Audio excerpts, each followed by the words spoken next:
Hi, guys. Yeah. And how to show the respect? It is a good question that I have never seen before. But last week I have done a research which required us to show respect to others and keep I respect you non-verbally to everyone you meet in the next 48 hours. I feel when I show respect to others consciously or unconsciously, I feel much better about myself ever. Yeah, this little change told me the importance of respect. And now let me show you two stories about myself. The first story is I have never been to America since a week ago. Yeah. And as a freshman in Chinese university, I'm not good at English listening and I cannot even understand the professor and other students say. Yeah, fortunately, I met a classmate who named Kai. Yeah, he is the only student in his class who know both Chinese and English very well. Yeah, so after the class, was a little bit nervous.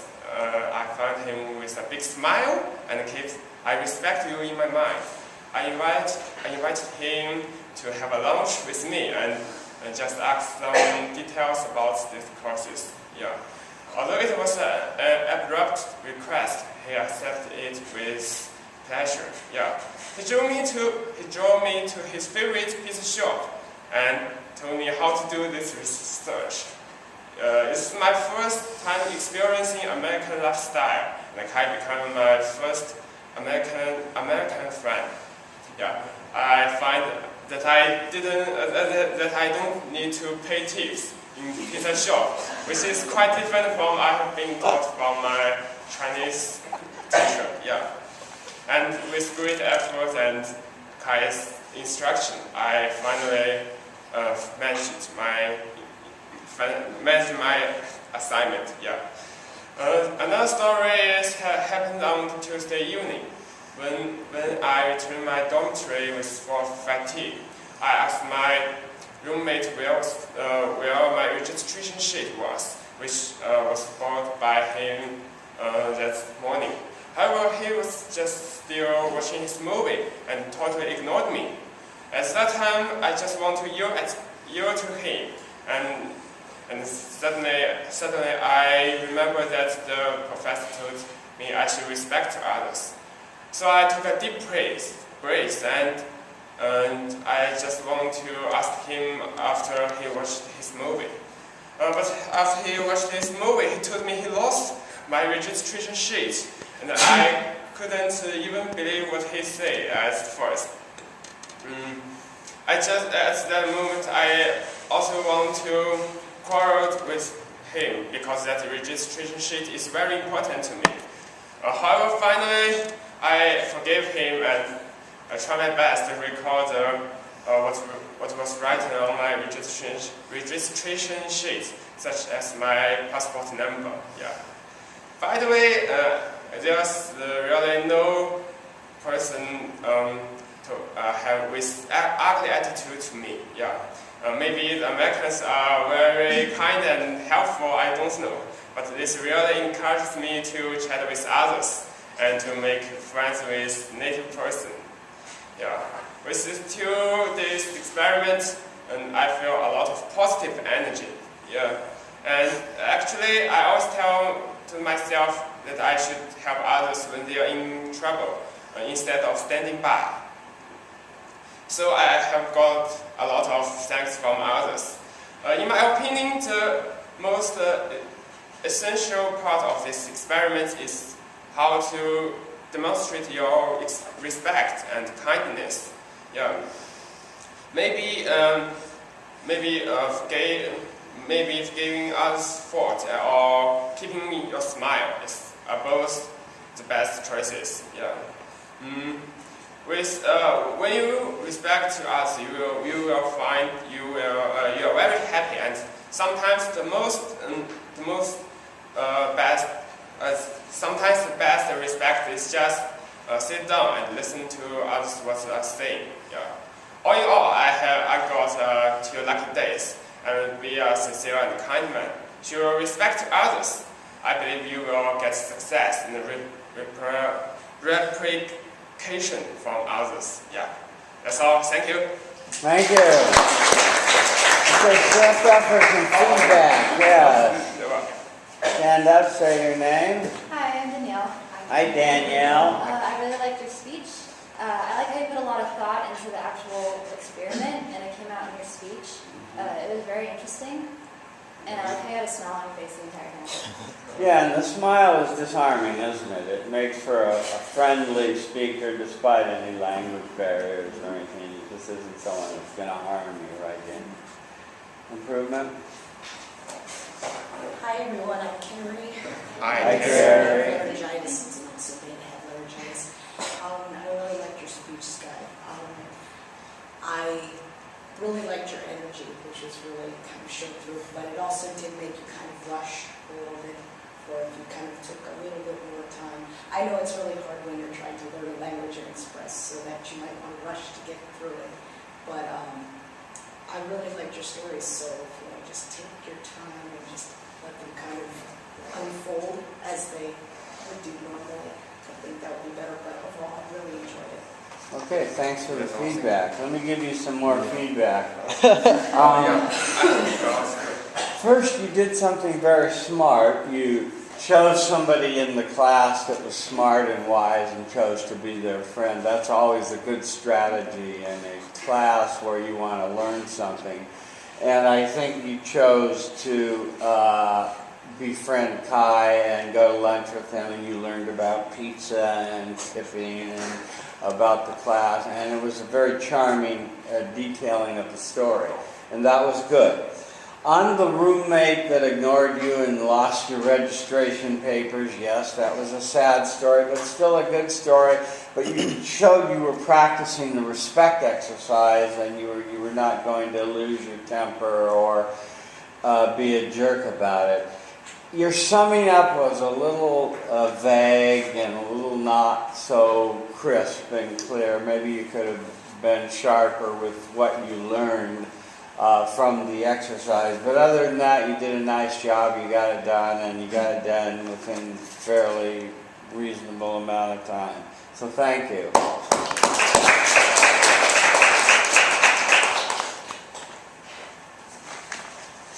Okay, next please. Just come on down, we're moving along. Tape's rolling, we're not getting any younger.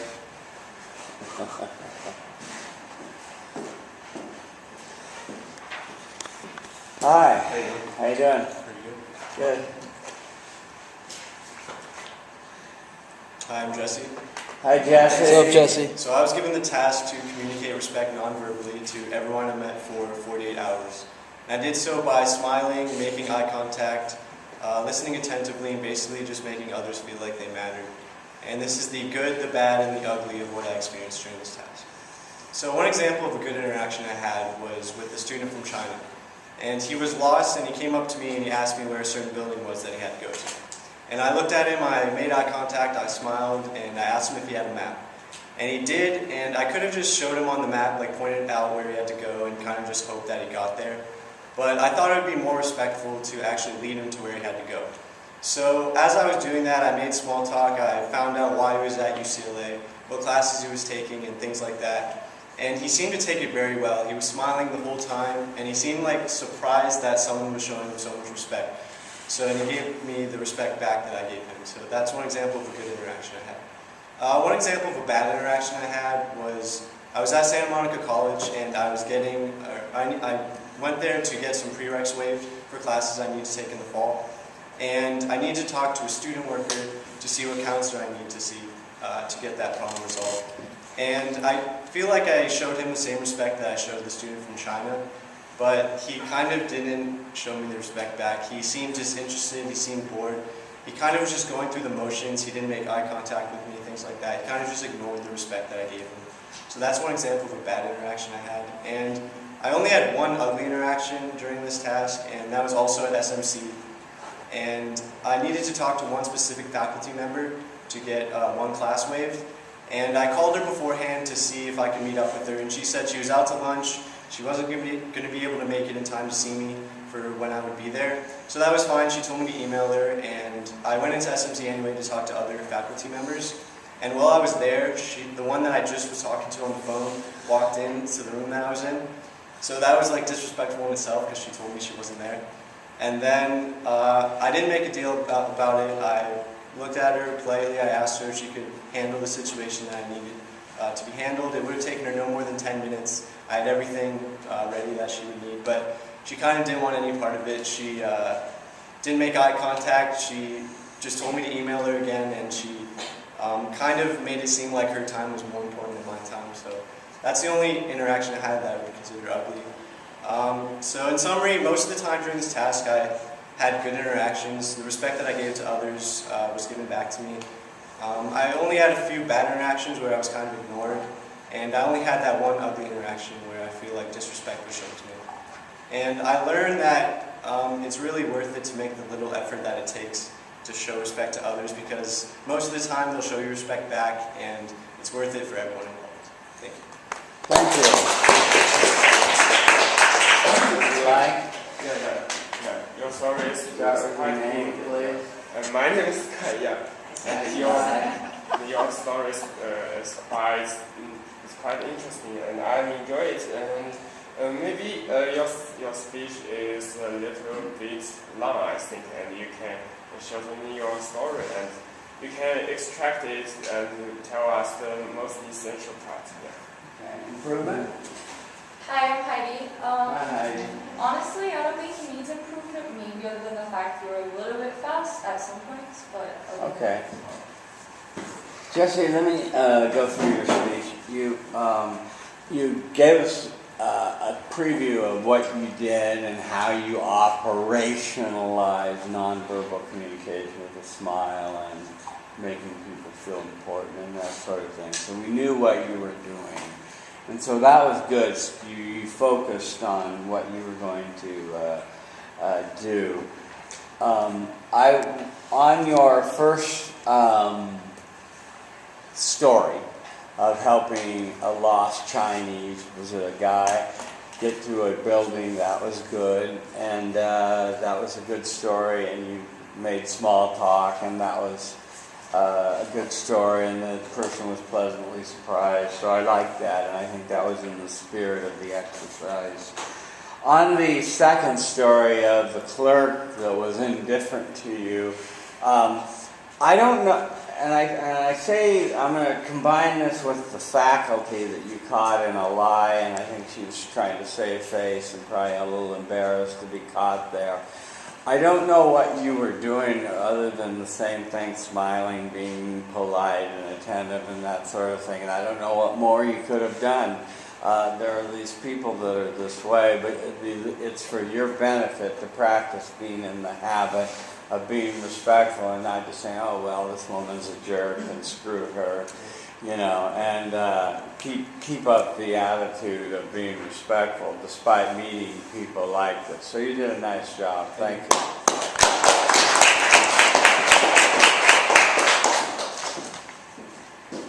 Okay, next.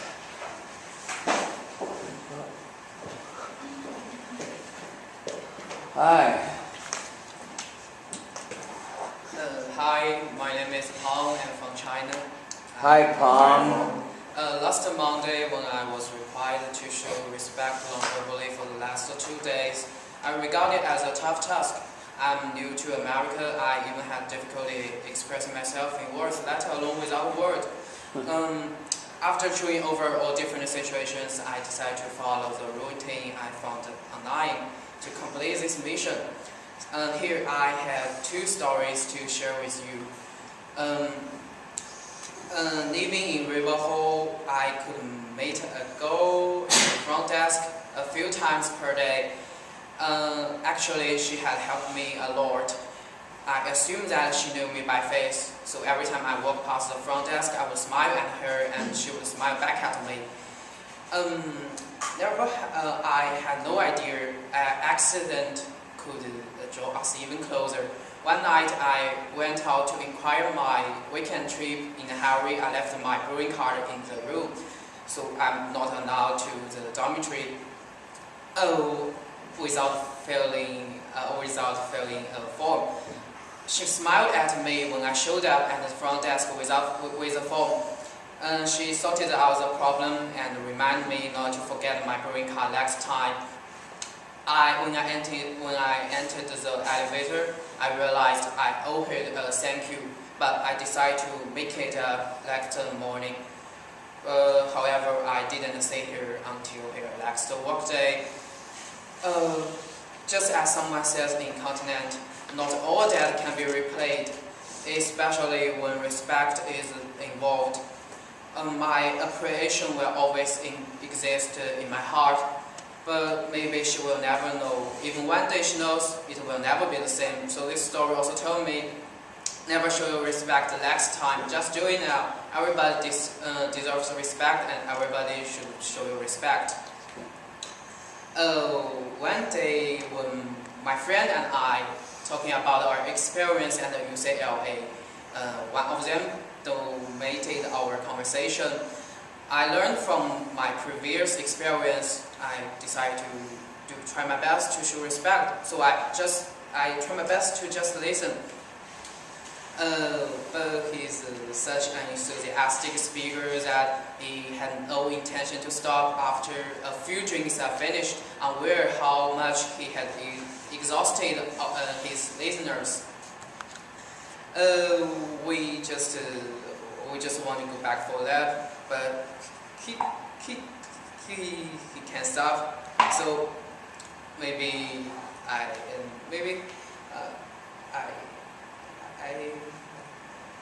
sorry. Sorry.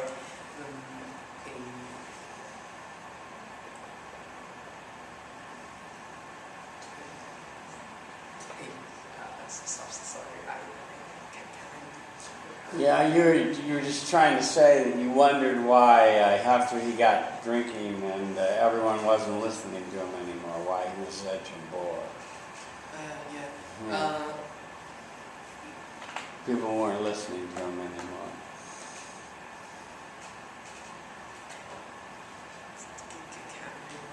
Yeah, I guess we have to.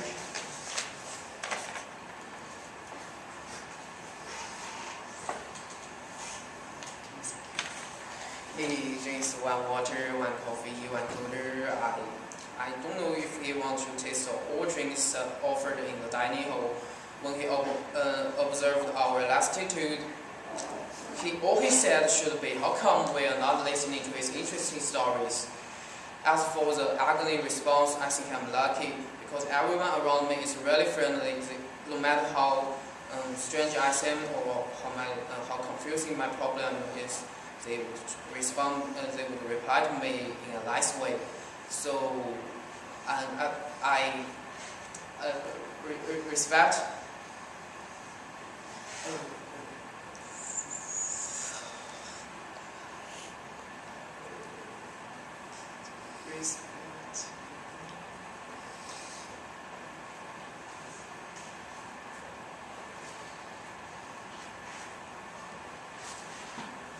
Why don't you just say in your own words what you learned from the experiment?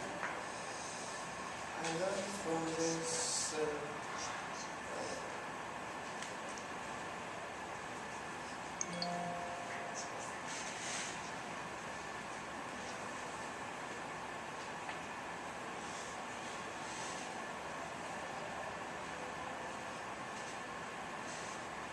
Sorry, I forget what I'm going to say. So,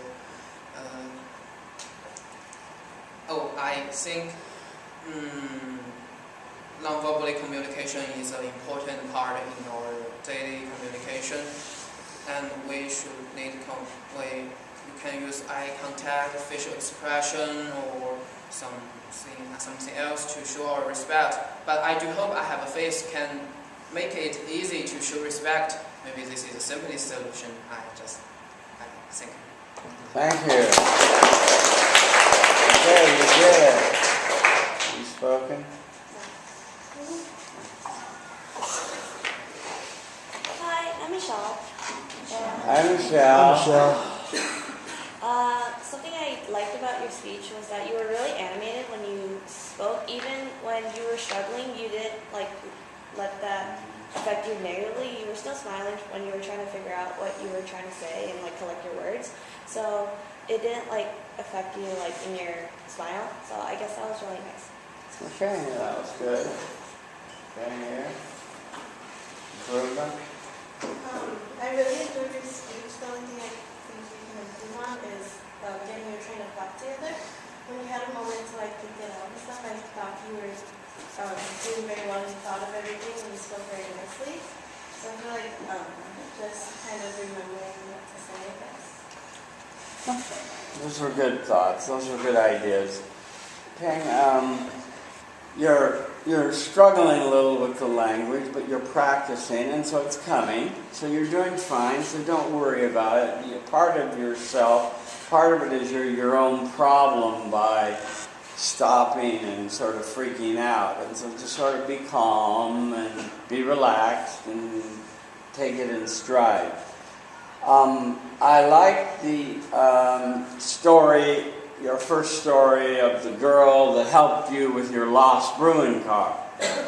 And you forgot to thank her. Yeah.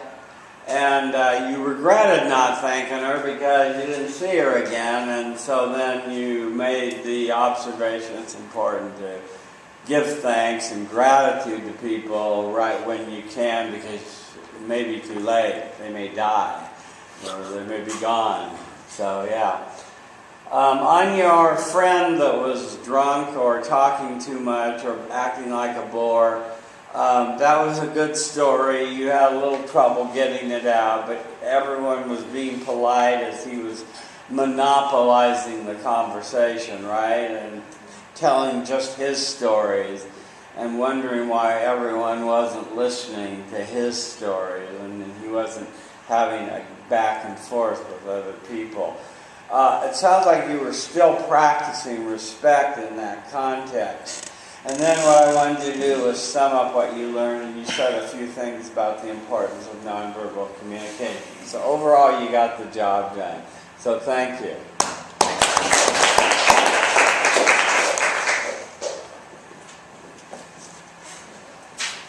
Okay, next. How's that time? How are your wrists? Pretty good.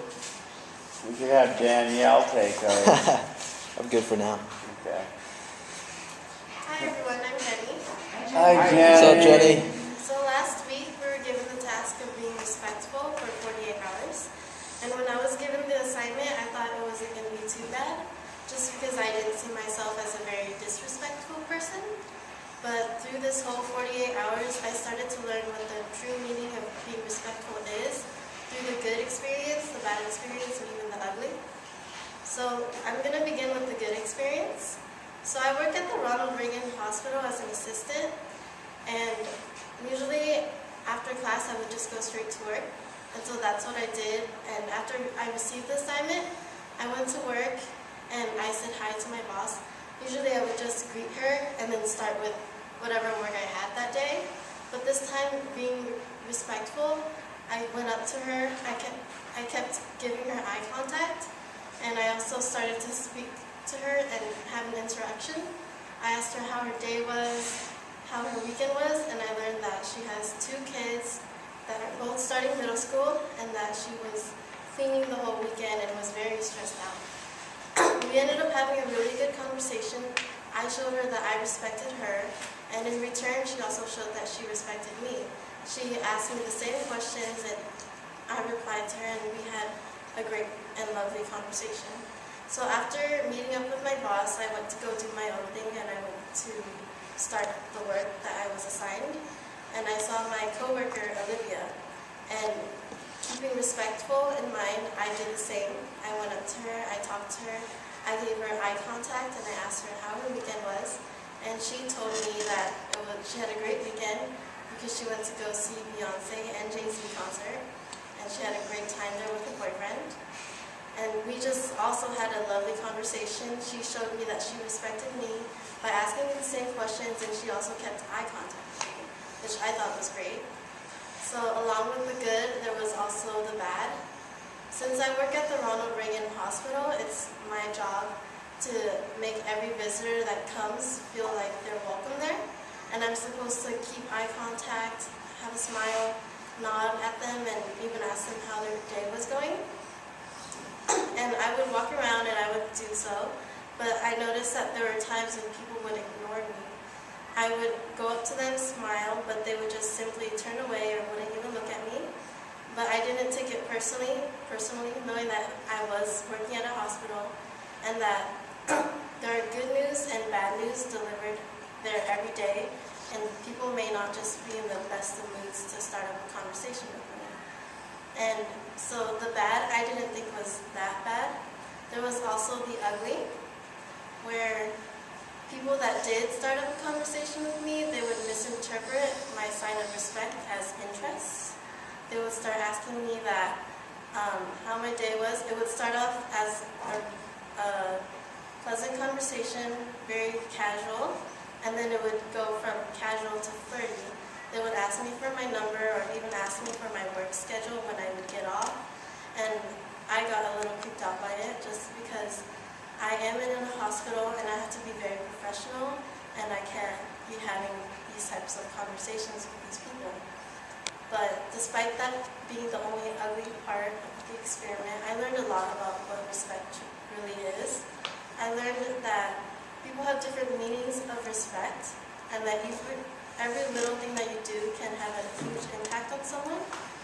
By simply ignoring someone, you can be caught as disrespectful, but by simple eye contact or even a smile or a simple "how are you," you can show someone that you really respect them. Okay, good. Thank you.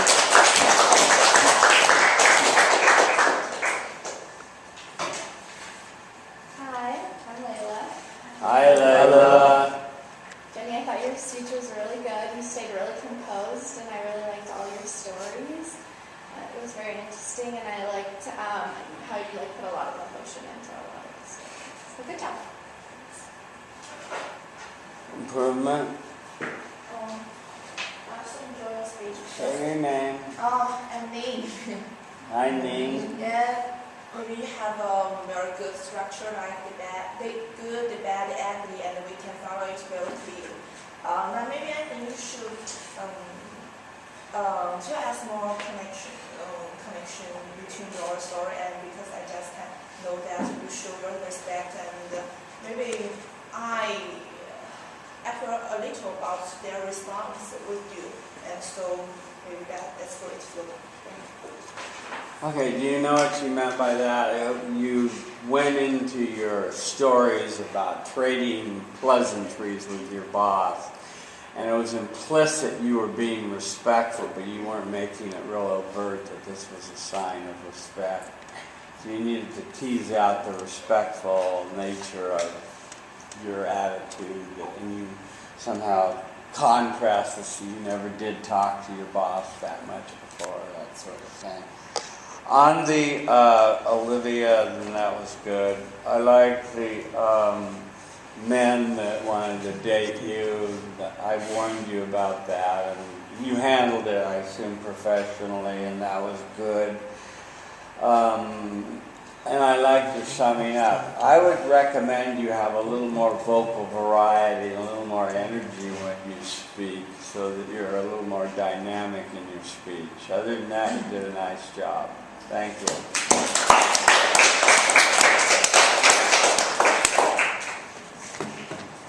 Is that all?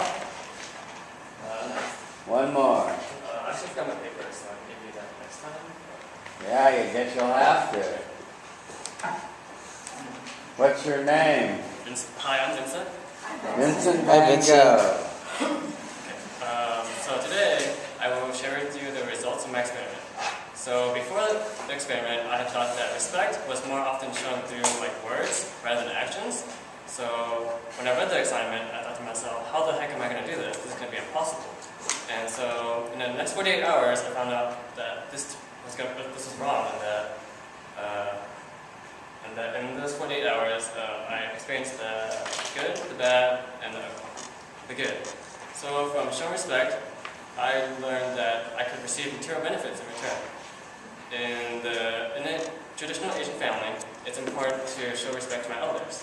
It's important to show respect to my mom, my dad, my grandparents, my 15 aunts and uncles, and so on. So one way to do so is by bowing. And so by bowing, you show respect and you show that you acknowledge them. And so last Monday, I went to go visit my grandparents, and the first thing I did, of course, was bow to them.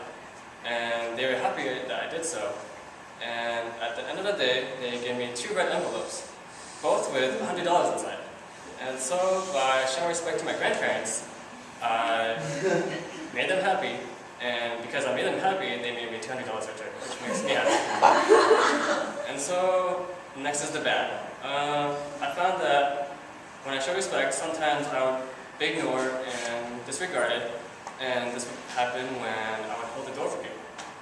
And this would happen on campus, and this would happen at the apartment. By holding the door for people, I show that I respect them as a fellow tenant or as a fellow Bruin.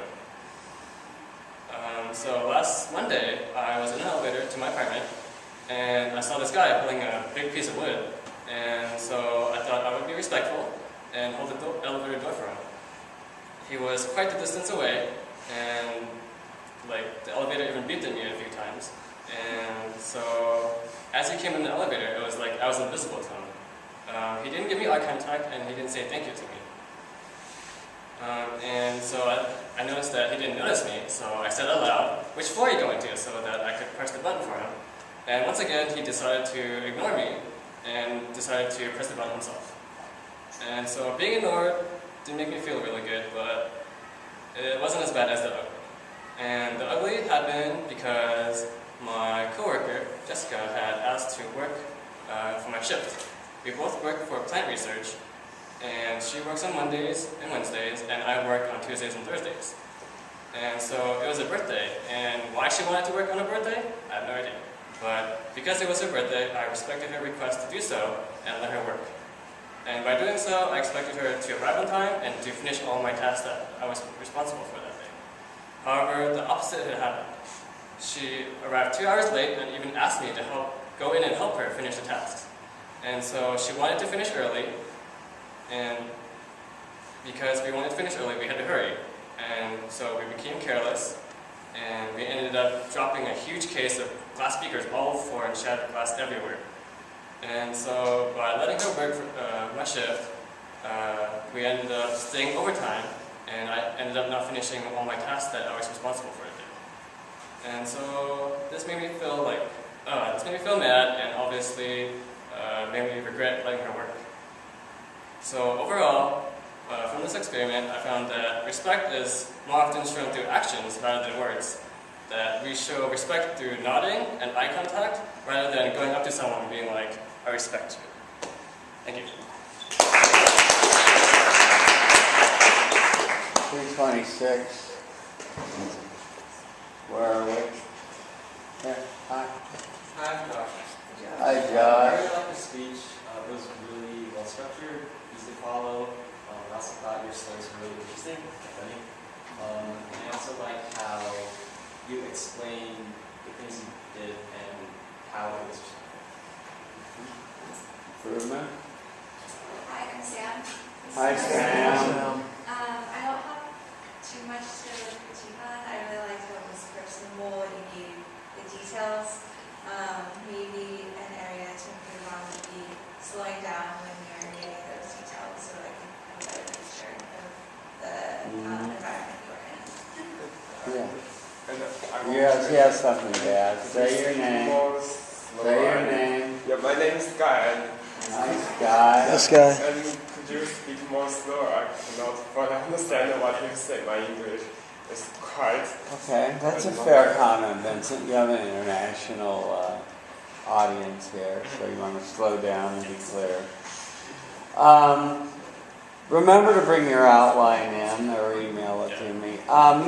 You started off with the Chinese nonverbal respect of bowing. It's like the McDonald's apple pie for saying hello and being kind to a worker. You got $100 for bowing to your grandparents, and but I would argue that it's the right thing to do whether you get any money or not from it, and I'm sure you know that too. As far as the guy with the wood in the elevator and then him not allowing you to press the button from the floor, Do you have a hypothesis as to what his problem was? I'm not quite sure. Yeah, it's really odd. As for the ugly, the lady that asked you to work your shift or her shift on her birthday, and then you dropped a beaker of glasses and things went screwy and all this stuff. Tell me, I didn't get the link to respect in there. Did this start as a respectful impulse of letting her work her birthday, and so your conclusion was respect can go horribly wrong? Or I didn't get the link to respect. Because normally I wouldn't let anyone work for me because I'm responsible for the day. I see. So I expect her request to do so. I see. Okay. Okay, and then at the end, a little bit longer in the summing up of what you learned would be good. Okay. Okay, other than that, you did a nice job. Thank you. Okay. Is that it? Okay, give yourself a round of applause. Yeah. All right, let's start in the rear with the introduction. You like that?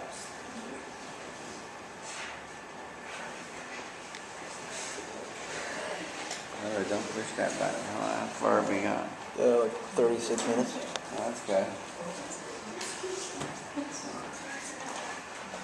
Wait, your study buddy is supposed to come up with you. Oh, really? Okay. Yeah. Nikki, do it. And bring your outline, please.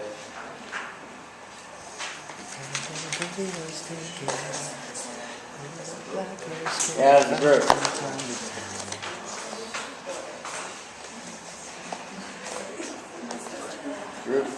Group talk. Do I just stand here?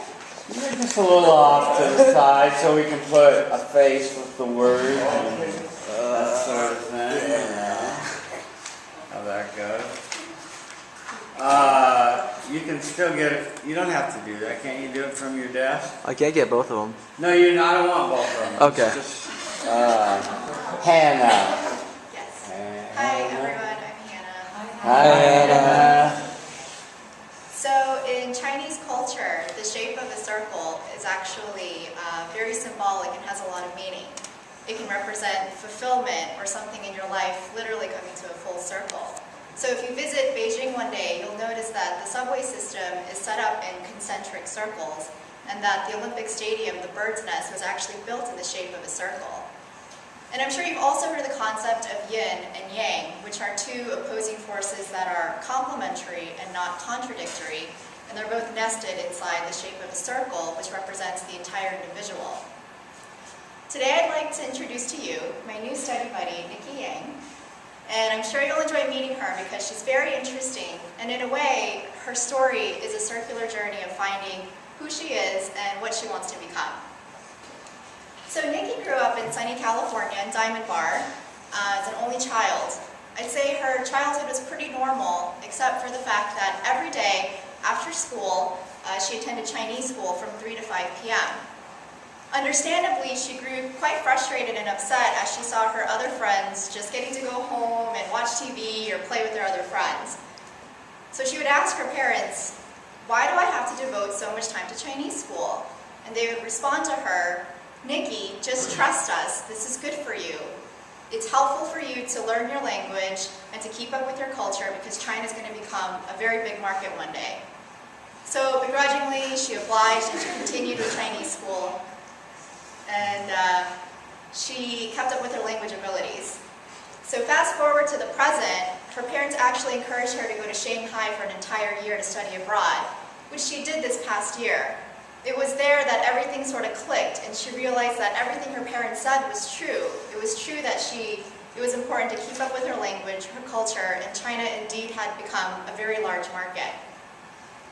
It was also there that as she was interacting with the locals and doing her day-to-day, she realized that while she didn't feel completely Chinese, she didn't feel completely American either. So she would be walking with her non-Asian UCLA friends, and locals would come rushing to her and think that she was either a tour guide, a translator, or someone that was just an in-between. And really, that's how she felt inside, was that she was in between two worlds of being Chinese and American. So as she struggled with this tension throughout the year, she finally came to a point where she was able to embrace her two worlds as complementary and not contradictory, just like the yin and yang. And so she came to peace with her Chinese American identity. In the future, Nikki would actually like to return to China, to Shanghai, and join an advertising firm where she'll launch really cool and innovative campaigns. But most of all, she's really excited to reunite with her expat friends and do what they really love to do, which is to eat soup dumplings at Din Tai Fung. So as she's embraced her cultural identity, she plans to circle back to Shanghai. In conclusion, I've told you about my new study buddies, past, present, and future. Her story really is one of progressing in a circular journey and embracing the two forces within her. So we look forward to Nikki returning to Shanghai for her next chapter. So ladies and gentlemen, I give to you the lovely and talented Nikki Yang. Very nice. Okay, where are we? We're somewhere here. Here. I thought it was really good. I thought it was Start with your name. Dean. Hi, Dean.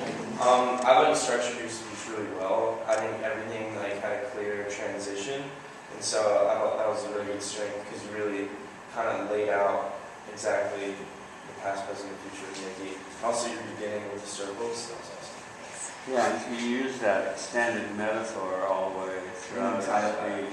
Tried that nicely. Improvement? Hi guys, I'm still Marie. Hi, Marie. I thought that was really, really good, so it's really hard to come up with good criticism, but I would just say maybe limit how much you use your hands to emphasize the more important parts, but it was really good. So, yeah. Okay, she found your hands distracting. Let's look at your speech.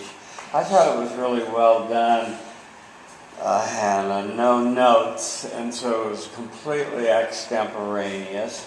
I also thought that the underlying attitude of respect toward your study buddy came through. It was very clear that you respected her and that you thought that she was a good person.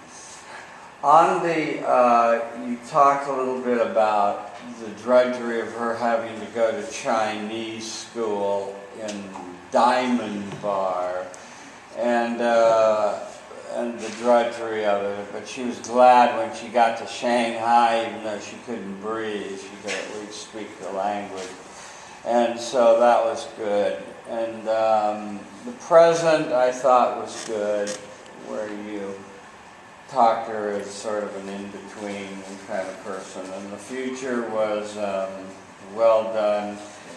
And I thought your summary was well done. The lovely and talented Nikki Yang, and the circles would have been the perfect tie back. But you did come the full circle. You wanted to maintain eye contact, to project your voice, and provide enough details while being concise. How'd it go? Yeah, I think I tried. Yeah, I think you did a good okay, job. Yeah. You did a nice job. Thank you.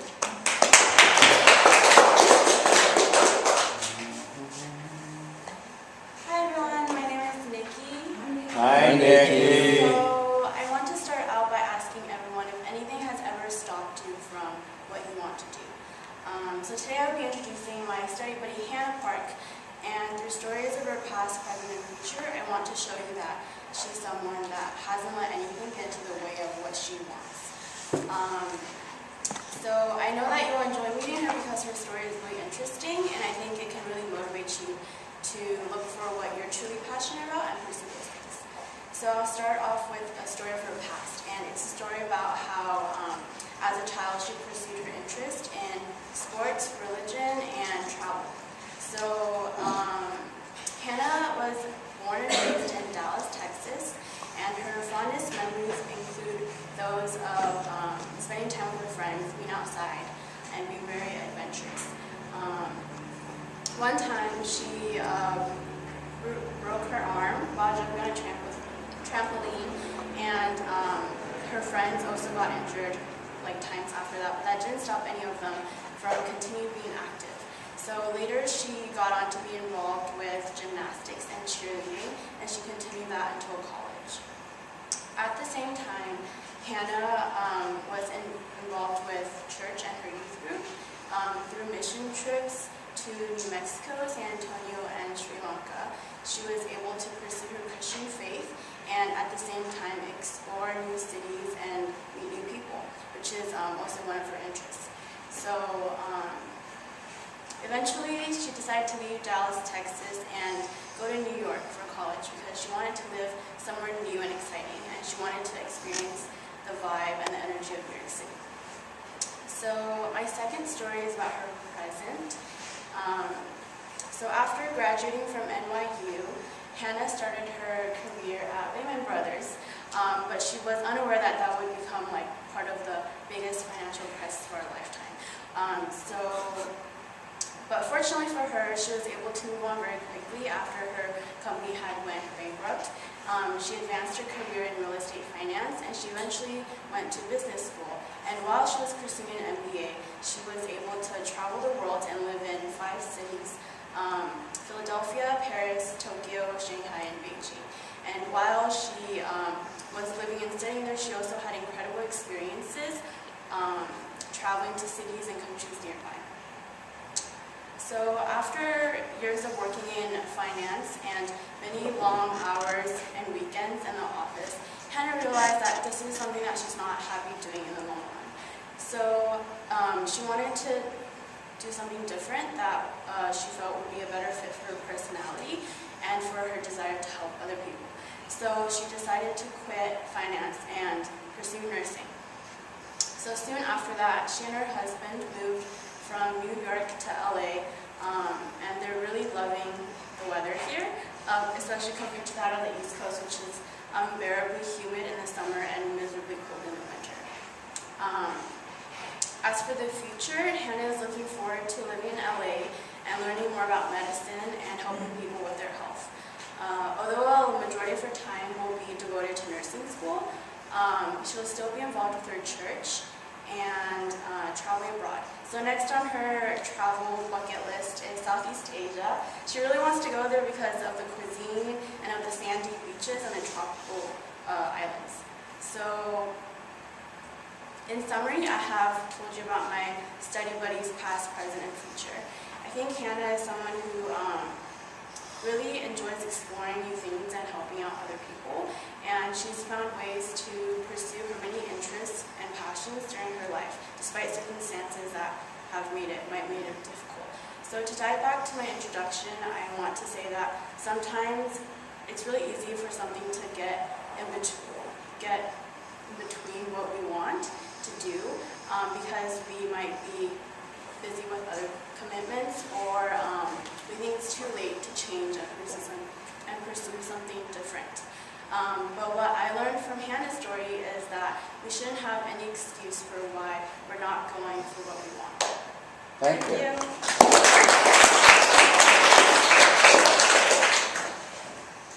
Hello, I'm Amber. Hi, Amber. I think your speech was very nice. I think that the stories were really long and detailed, so I think that was impressive that you were able to remember everything and really convey aspects from Hannah's life.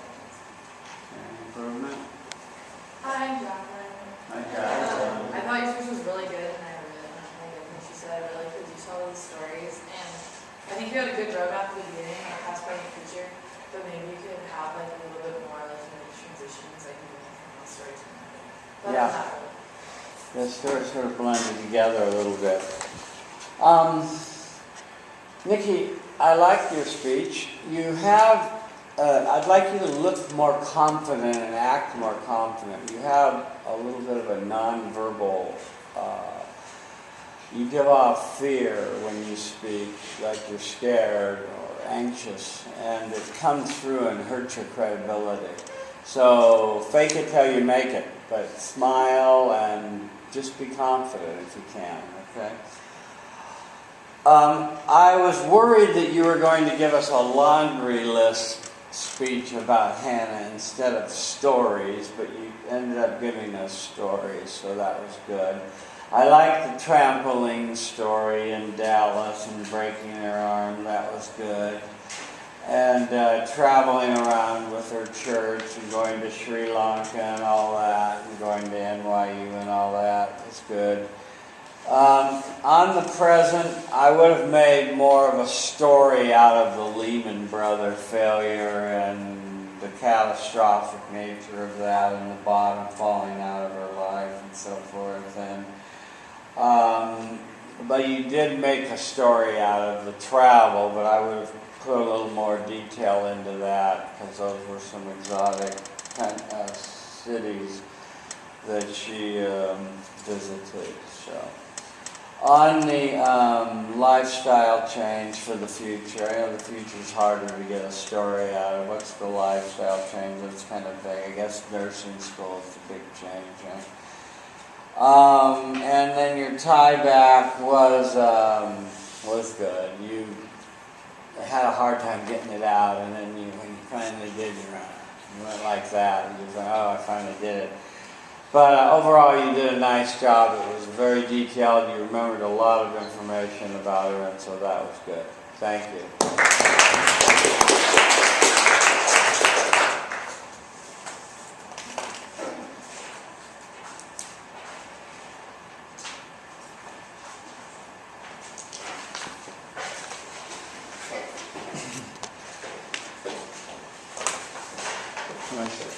You got 51 minutes, 27. Yeah, we'll see how you usually get, especially answers to an hour, but you usually get an hour 30. Oh, cool. I think your battery's almost done though, too. So. My battery's almost done. Yeah. Yeah. That's the weakness of this design of this thing. It's kind of cool with the built-in flash drive though. I know it is. It's a great little machine for 99 bucks. This is only 99 bucks? Yeah. Wow. Okay, he's managing attention, communicating respect, finding friendly eyes to the front and the center. Say your name, feel the love. Start your speech. Hi, me again. Today I want to introduce my new study buddy, Hannah. Hi, Hannah. Another Hannah. I think you will enjoy my new study buddy because she's a really funny person. The first I want to say is about her face blindness. It was the first year in our universities. One day when she leaves the office, our professor wanted her to ask another classmate to his office. When she entered the room, she looked around and found the person she wanted. She stood next to him, found this person just bending over the desk. She said in a soft voice, "Hey, Lee." But this guy didn't respond to her, just closing his eyes. She raised her voice, but still no reply. She think this guy must be kidding her, so she raised her voice, and this time this guy made some movement, but just turned his head to the other side, still ignoring her. She felt a little angry, shouted, "Hey Lee, professor wants to see you." This time, a guy in front of her back, touching his shoulder, said, "Hey, I'm here." So, this time she turned around and really embarrassed, to have no idea what to do next. After this, the guy wake up, we told him the story just happened. He seemed to realize something. He said, "Oh, no wonder I felt so noisy before. I just feel it's better to turn my head away." The last story I want to say is about never had I found she's so capable of sleeping before. That's the Thursday. Sorry. It's the first time we to America. Jet lag really affected me. It was 7 o'clock in the Thursday. I texted here, "Let's go breakfast." I think maybe she wake up just like me. I think she would reply to me in no more than 1 hour. But when it was already 9 o'clock, there's still no reply. I think maybe a phone call can wake her up. I dialed her number, but sorry, the number you dialed cannot be answered. I made another phone call, one more. I can't remember how many times I dialed her that morning. 9 times. When it's about 11:40, I finally met her. She here spending the whole morning in bed, shocked every friend because of all can't. And just that moment, my friend reminded me, don't you know the international phone call was calculated as the first to do? Oh, live phone calls. And I waited till the end. You must pay me the bill. About her future, she told me she wanted to travel around the world only by herself. But I think it's impossible.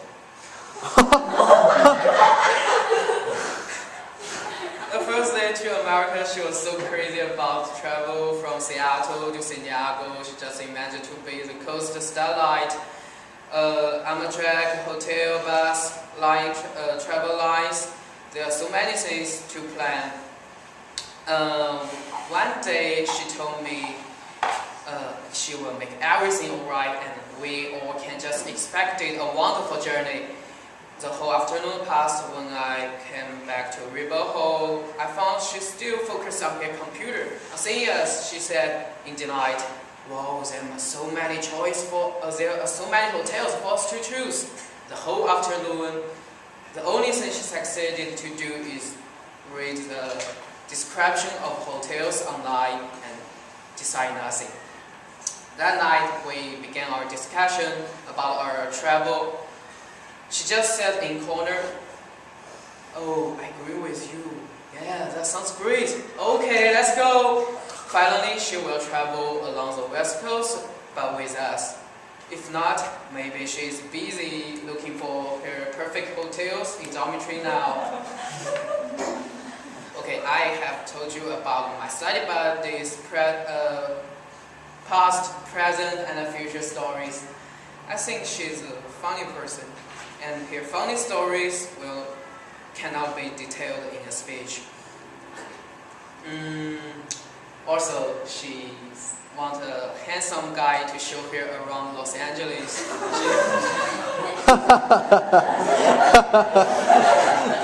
She's waiting. Thank you.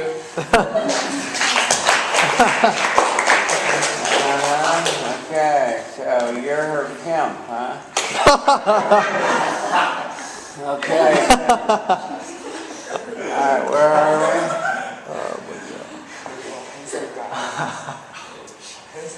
Right there. Here. Hi, Mickey. Hi, Mickey. I thought your speech was really funny, and the stories were good, and I feel like you guys are really good friends too. Yeah. Okay, improvement? Oh, improvement. I'm Jesse. Hi, Jesse. I liked your speech. I thought maybe you could make more eye contact with the audience, but other than that, Yeah. Okay, Pang, let's start with you were trying to tell 3 stories about your study buddy so we get a flavor of her. You told us the first story about, I didn't really get the story, something about a professor that was asleep and then he wasn't asleep and then he pretended to be asleep. But I didn't really get the gist of the story, but that was your first story, right? Okay. Then your second story was she slept in, right? Okay, good. And then the third story was she wants to travel along the West Coast, but she couldn't choose a hotel, right? And then your final thing was she's looking for a handsome guy to escort her around, right? Okay. Well, with friends like that, who needs enemies? I think that you did a nice job of introducing her in a humorous way, and you told funny stories about her. I know you did it in a good spirit, so that was good. Work on giving stories that will be clear to the audience. Okay? Other than that, you did a nice job. Thank you.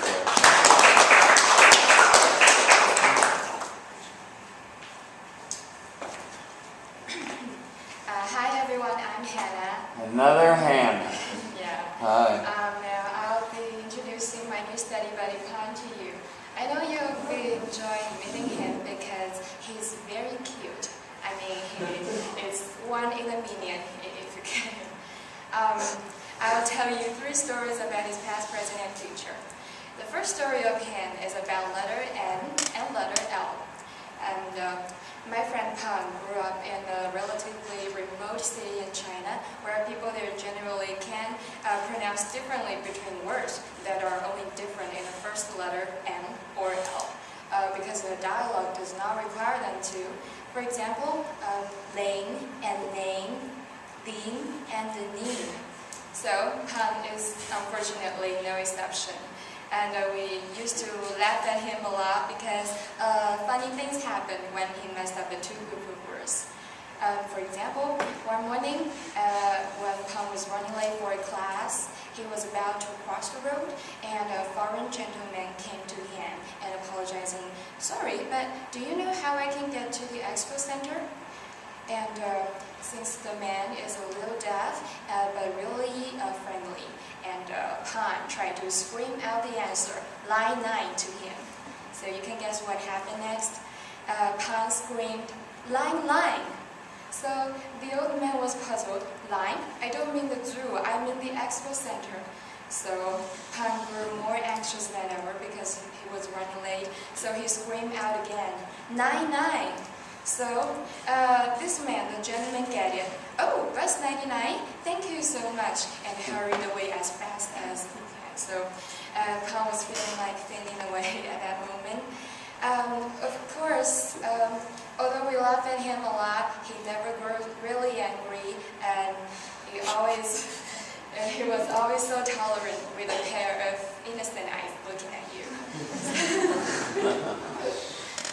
But now, of course, he can pronounce much better after attending college in Shanghai, where everybody speaks Mandarin.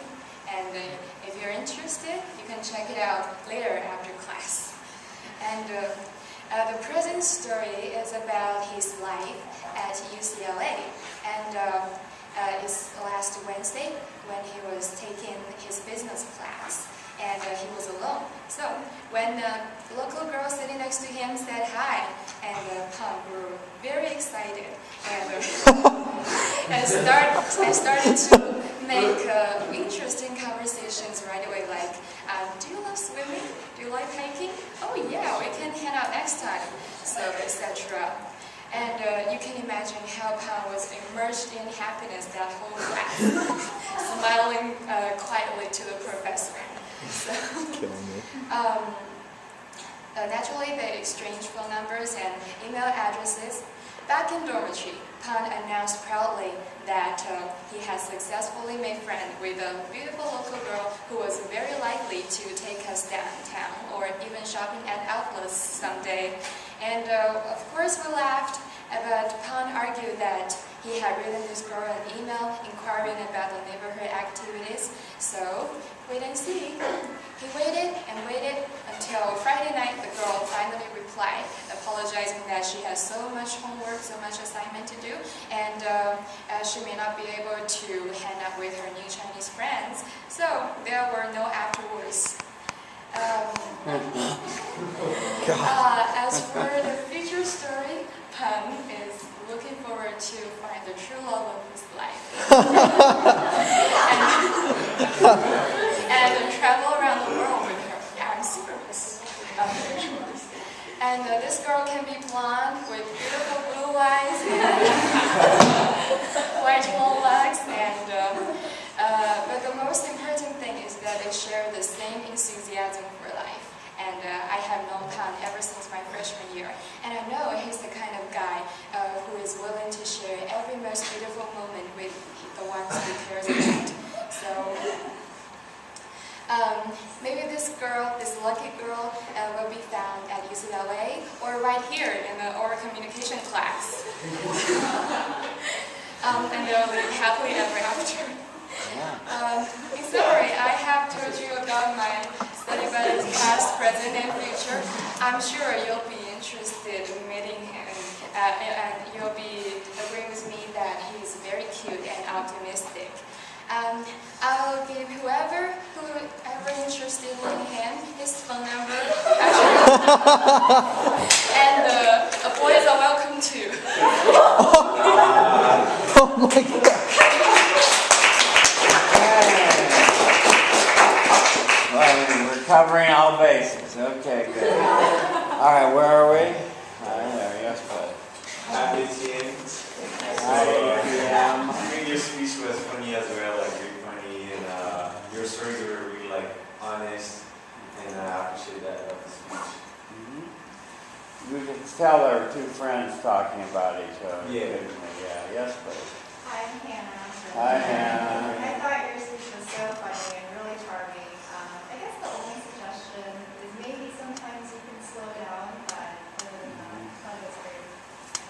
Slow down, yeah. Okay, you started off with a friendly overview, and then you told us about the province he came from and where he couldn't pronounce certain letters and words, and so he kind of sounded funny when he talked, and so that was kind of cute, and he got in trouble on the bus line.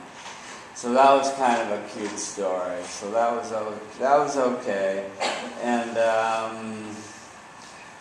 so that first story was fine. It gave us a flavor of your study buddy. The girl, the unrequited love story was good. Where the certain smile, a certain way, led this poor gentleman's unsuspecting heart on a merry way, and he went all over thinking they were going to go hiking and camping and going to the beach and Disneyland and shopping and the malls, and they weren't going to, as you put it, there was no afterwards, as you put it rather cruelly at the end.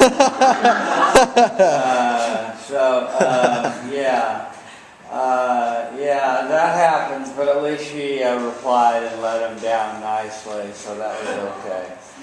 On his future, I like that you told us about what his fantasy is for a big, beautiful blonde woman with eyelashes and so on and so forth that he can travel with, and so that was good.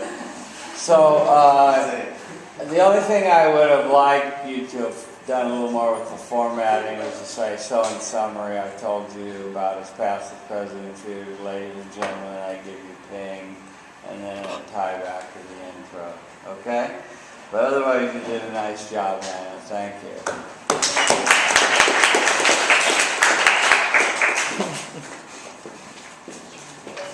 Question?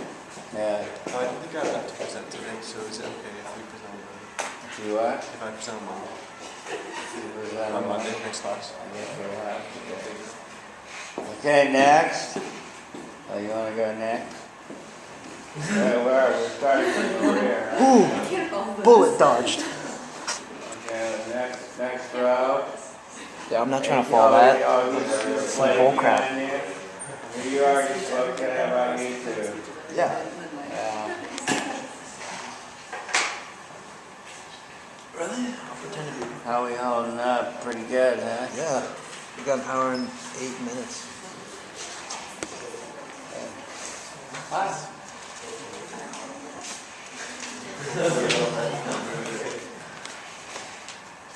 Thomas Halliburton once said that nicknames stick to people and the most ridiculous are the most adhesive.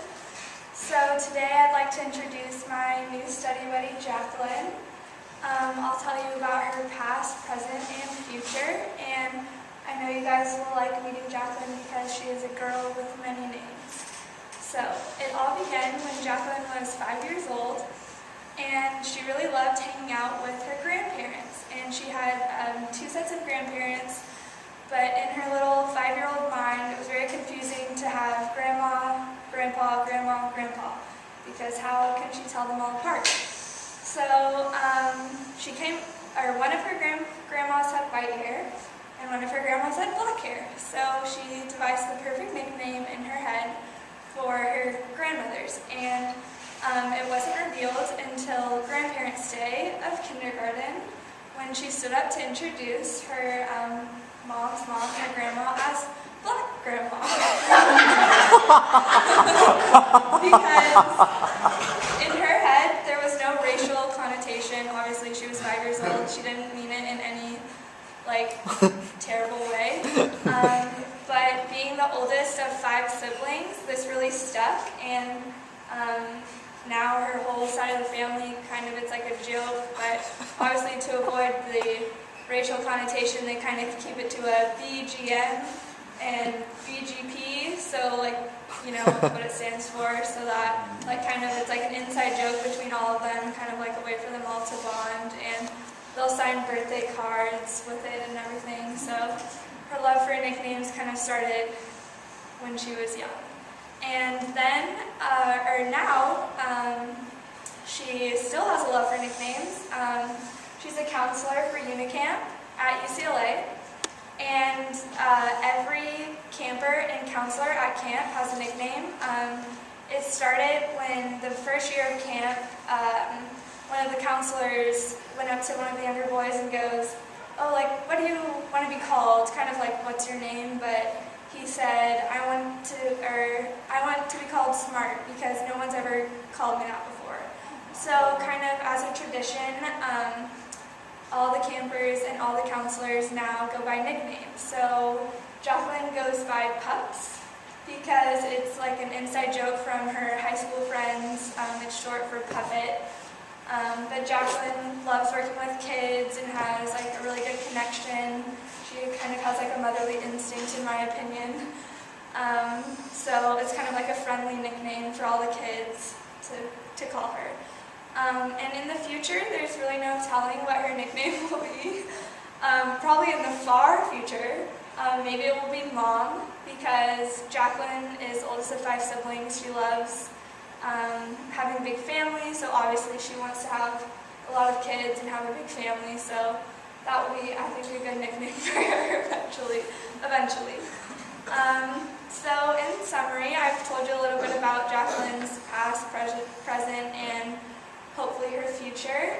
I think that her nicknames for herself and for people will tie her to specific instances in her life and connect her with certain individuals and bring her back to times that she's fond of. So I give you Jacqueline.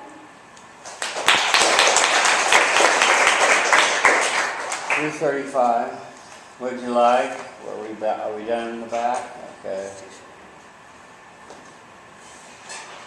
I'm Danielle. Hi, Danielle. I thought it was very heartfelt, and I really liked how you could really, you guys have a connection, and I can see it when you're talking about her. Okay, good connection. Improvement.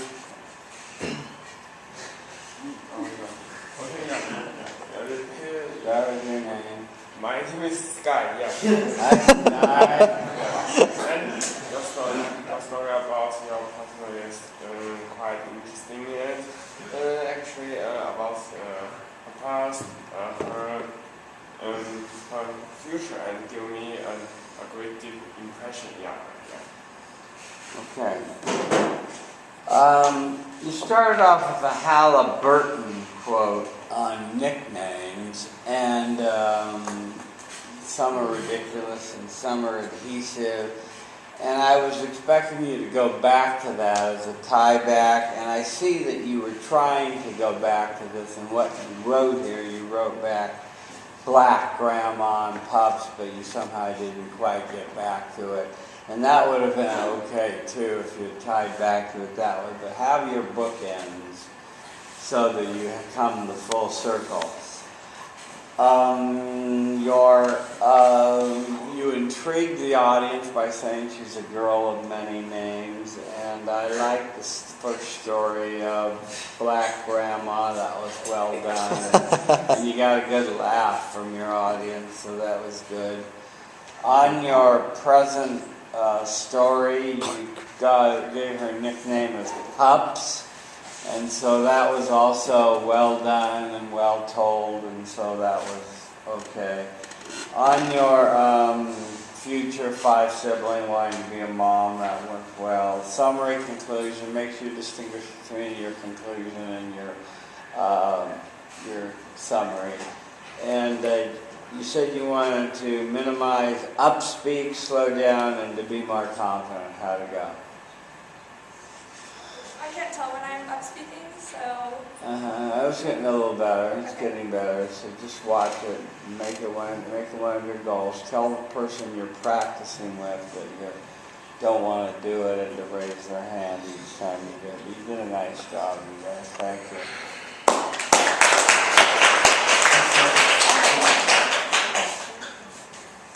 Hi, I'm Jacqueline. Hi, Jacqueline. Hi, Jacqueline. Hello. This is a word we use like probably 100 times a day. We say it like everyone you know passing by. And so since we say it so often, it kind of loses sincerity. It's a really simple greeting, but greetings to my new friend, study buddy Amber, actually mean a lot, and they have a lot of meaning for her and a lot of value. And she has some unique ones that she uses because she's come from a lot of different places. So I'll tell you about Amber's past, present, and future. And we'll start with the past, where she was born, actually. She was born in Hawaii, and in Hawaii, obviously, we all know a lot of their greeting, and kind of like, you know, on like postcards there, everything's aloha. And this word, Amber obviously heard a lot growing up there, like as everyone says it, like as a really friendly thing, but she didn't really know exactly what it meant. She kind of thought it just meant hello, until one day she was at her friend Alana's house. And Alana's mother actually explained it to Amber, and she said, you know, aloha, yes, is a greeting, but it's also a symbol for like love and community, and that really stuck with Amber, especially when her younger brother, Austin, was born. So this is still when Amber's really young. And so she's born, and it's her first new sibling in the family, so her parents obviously asked Amber, you know, what do you think of having a little brother? And she was, I aloha him. And so her parents, you know, of course, thought it was adorable, because, you know, cute little Amber. And so that actually kind of stuck as Austin's nickname. They called him their like aloha baby, because they knew Amber's intentions, that like, you know, it meant that she loved him, that she really cared for him, she was welcoming him to the family. And even though like now that she's older, she kind of knows like aloha, that's not exactly the right context to use it in. But so that like greeting has really stuck with her. And now I'm going to tell you more about her present. So we're going to travel from Hawaii to Texas, where she spent most of her life growing up. And in Texas, the greeting she's grown to know and love is howdy. So now, it's like not really something we say here in California, but in Texas it's used a lot also. It's kind of just like a hello, goodbye. But she sees it not as just that. To her it means like I'm showing you, like I'm really offering you like friendship when I say it. Like it's a really friendly context, and it really connects her to like her community in Texas. And the way that she enjoys hearing this the most, or not hearing, seeing this the most, is when she goes home, like on Christmas break in summer, from here to go back home to Texas. And there's like a particular diner that her and her friends from high school all go to every time they go home, because it's a diner that one of their friends' fathers own, and works there and is like the chef. And so like he obviously loves having them there, and they love going there. And they say it's their favorite experience because they order dessert first, and they always get a giant chocolate cake, and they split it amongst everyone because she says everything's bigger in Texas. And their friend's dad, who's the chef, always like writes in frosting like "Howdy, girls," and she like really enjoys that because it's like her welcoming home, and like a sign of like Southern hospitality, and a way she feels really connected to her home in Texas. Obviously, for the future, Amber doesn't know exactly what it will hold or where she'll get her next like local greeting, but she really wants to study abroad next year or in the near future. So maybe the next local greeting will be in a different language, which would be exciting. Or maybe if she sticks around in California, she'll pick up some California slang as well. So in summary, I told you about Amber's past, present, and future. I hope you feel that you've really gotten to know her better. She's a really great person. She, obviously coming from all these different places, she really knows how to put herself in other shoes. So she's really compassionate for that reason. And yeah, I think you should get to know her more. So I'll leave you with another exit greeting that we use all the time. Goodbye.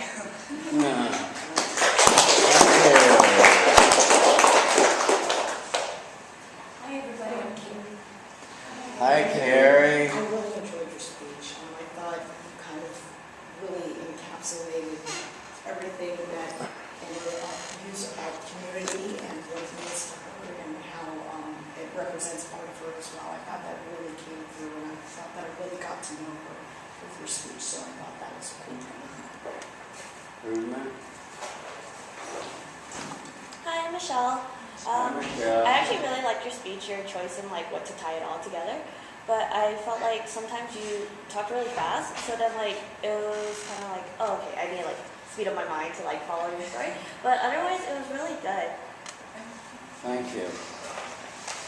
Still having some of the uhs and likes as transitions, so you'll want to work with your study buddy and have them raise their hand as you do it, so you cut that down. You skipped your significant statement, so put that in there and have that go well. I liked your play of words with hello and howdy, and that was clever. And this was just an aloha, that was good. And I like the aloha story, that was a good story. On the going to the Christmas break and you get the big chocolate cake, that was a good story, and I could feel the good feelings that came out of that. So that was well told. On the traveling abroad, yeah, I hope that she's able to do that too. And then your summing